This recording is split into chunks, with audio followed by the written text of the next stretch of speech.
Jadi kalau para ulama, para aulia illah bisa mencapai predikat demikian, karena apa? Karena bersihnya hati. Yang paling susah itu adalah riyadoh jaga bersihnya hati. Kalau kita kemudian bilang, Assalamualaikum warahmatullah. Kita bilang Assalamualaikum warahmatullah pada saat sholat. Kan semuanya sama bacaannya. Sama-sama Assalamualaikum. Coba kita terjemah itu. Kedamaian buatmu. Keselamatan buatmu. Kan kepada orang di sekitarnya maksudnya itu. Kumnya itu kepada orang lain. Loh, ini orang habis sholat kok usil kepada tetangganya. Ini orang habis sholat kok dengki kepada orang lain. Kenapa dia tidak bisa memberikan salam kepada orang lain? Salam itu artinya kedamaian. Ada apa dengan dirinya? Berarti antara yang dikerjakan, antara yang diperbuat, yaitu sholatnya tadi itu, yang ketika dia angkat tangan Allahu Akbar, angkat tangan itu maknanya pemasrahan, penyerahan. Ibarat orang kalau sudah dalam karah perang, maka dia harus angkat tangan. Pada saat kita angkat tangan begini, aku serahkan seluruh kehidupanku kepada Engkau ya Rob, aku pasrahkan kepada Engkau kembali. Ketika kita menyatakan lillahi ta'ala Allahu Akbar, kita serahkan betul itu. Berarti kalau kita serahkan, taruh maksudnya. Urusan dunia, urusan pekerjaan, urusan uang, urusan utang dan semuanya ditaruh. Yang kita sambung rasa itu hanya Allah Subhanahu wa ta'ala. Itu yang dimaksud dengan kalimat takbiratul ihram Allahu Akbar.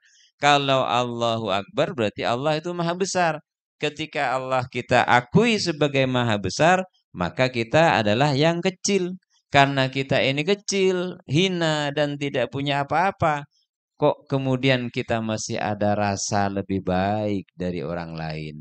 Berarti pada kita ada kesadaran-kesadaran yang butuh kita cari, yang butuh kita kejar dan kita perbaiki secara terus-menerus. Sampai kapan? Ma'rifatullah itu tidak akan pernah sempurna. Pemahaman kita tentang Allah tidak akan pernah sempurna. Sampai kemudian kita berhadapan dengan Allah Subhanahu wa taala secara langsung, bila kaifiyah tentunya tanpa cara seperti gimana caranya berhadapan dengan Allah, ya wallahu a'lam, Allah yang tahu. Artinya kita nyampe seperti tadi itu, seperti sirri sakati, seakan-akan aku berada di hadapan Allah, itu kayak apa? Yang seperti ini, makrifahnya dia tentang Allah itu sudah tuntas. Maka dia akan mencapai yang namanya makom fana, derajat kefanaan seperti itu. Jadi derajat fananya kita akan kita rasakan kalau kita betul-betul menginginkan itu semuanya terjadi kepada kita bersama seperti itu. Sehingga tadi apa kesimpulannya? Seluruh takdir yang Allah Ta'ala berikan kepada kita, maka itulah yang terbaik menurut Allah untuk kita. Itu yang pertama. Sehingga harus senantiasa husnudzon billah. Jadi harus senantiasa baik sangka kepada Allah Subhanahu wa taala. Untuk menjadi husnudzon billah, maka pemahamannya, pengetahuannya tentang Allah dan sifat-sifatnya itu harus ditambahkan terus-menerus. Dan yang ketiga, setelah pengetahuan tentang Allah, pemahaman tentang Allah Subhanahu wa taala kita tambahkan dan husnudzon kepada Allah kita tambahkan, maka latih hati itu dengan zikir. Zikir itu macam-macam, apa dengan mengucapkan salam kepada Rasulullah agar kolbu ini senantiasa tersambung kepada beliau atau yang lain. Jadi caranya begitu. Caranya seperti itu. Jadi kalau kita tidak mampu melakukan itu semua, maka saya sama jenengan tidak akan pernah bahagia. Bahagia itu sederhana. Kalau bahasa Maduranya, dari dulu yang kita paham apa? Nyaman reneng ngoreng jong. Kan itu dari dulu. Bu, arwah nyaman, arwah nyaman, arwah nyaman. Berarti kan aban kun tak nyaman. Karena senantiasa menilai orang lain yang nyaman. Padahal dirinya kalau mau belajar, dirinya juga harus belajar merasa nyaman dengan segala kondisi dan keadaan.